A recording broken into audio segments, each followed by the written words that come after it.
have a big sign in front of his podium that said, "Loose joints." But does that explain where Pedro is? I do. Well, we're gonna shuffle the cards. And Pedro is here. We've seen him.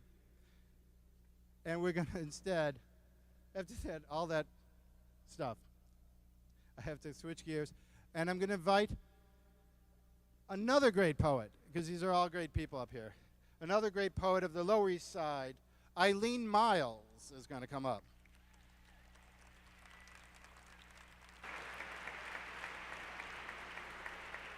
Allen Ginsberg called Eileen Myles the leader of the pack. And she's been the foremost younger poet for so long that she's still young. A former write-in campaign candidate for the presidency of the United States. Her most recent book of poems is School of Fish. But Eileen is here tonight to address a topic. Eileen is here tonight to talk about Allen Ginsberg and sexual liberation. Eileen Myles.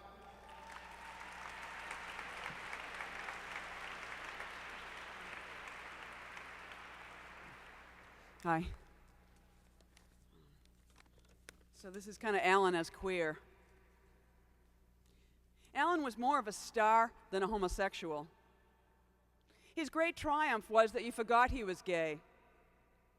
He was so many things that produced that one thing, which was Allen Ginsberg, again and again. And so when you try and see him as gay, you still only see him as Allen. One thing I can say about being queer in America today is that, for instance, if you were already famous, you can say that you are gay, and quickly that becomes all that people see. On the other hand, you could be famous and everybody knows you are gay, and you never say it, and people watch you in the public sector. And it's like the silent partner, your homosexuality. And everyone watches you and wonders when you'll stand up for them, and why won't she come out? But they also admire you for being famous, and forgive you for wanting to stay there, all glossy and bright, and understand that you don't want to lose your seat on that wonderful promontory of fame for being queer. Allen was nearly thrown out of Russia for being queer. And I think part of his pleasure in being famous was adding that one thing in all the time. So if they forgot Allen Ginsberg was queer, which was easy because he was so many things, then he would remind them that he liked to suck young boys' cocks. And the honor that was bestowed on him, the acceptance, would nearly be taken away. And the nearly is really important. I don't know the story up close, I just remember the incident and the boat of state shaking, light and full of drama, shaking really hard like something was going to happen. Allen provoked that by saying who he was, and then it was just true, and the boat righted itself.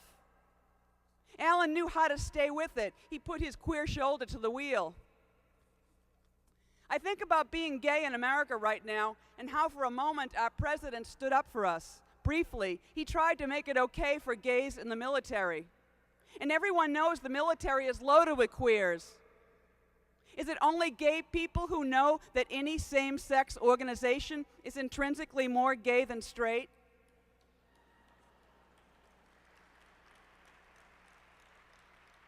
Girls schools, camps, scouts, gym, and all these conventional places where the culture celebrates wholesomeness and youth. Gay people just laugh and remember sneaking around and lusting and fearing exposure and craving it in some way, exposure.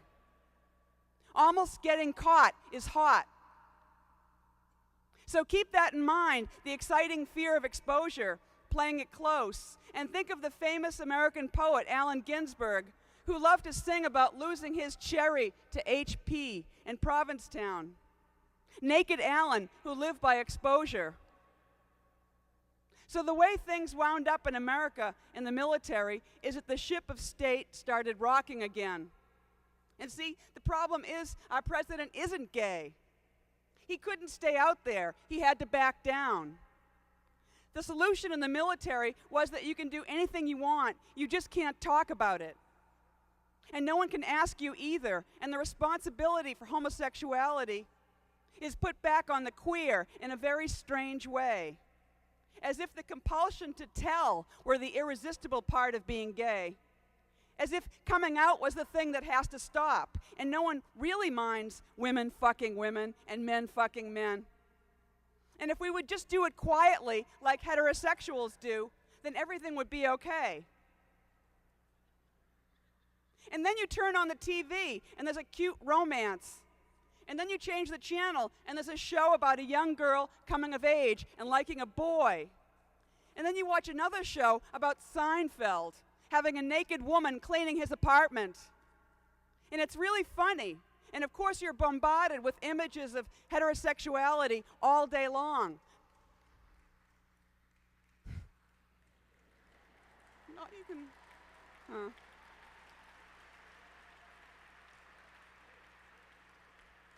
The man in the deli flirts with me. He just assumes I'm straight. And all the women in the clothes catalogs are eventually in a canoe with a man. If you're successful, eventually you have to find a mate. It's just part of being human to not stand alone, to put one person next to the other and everybody applauds.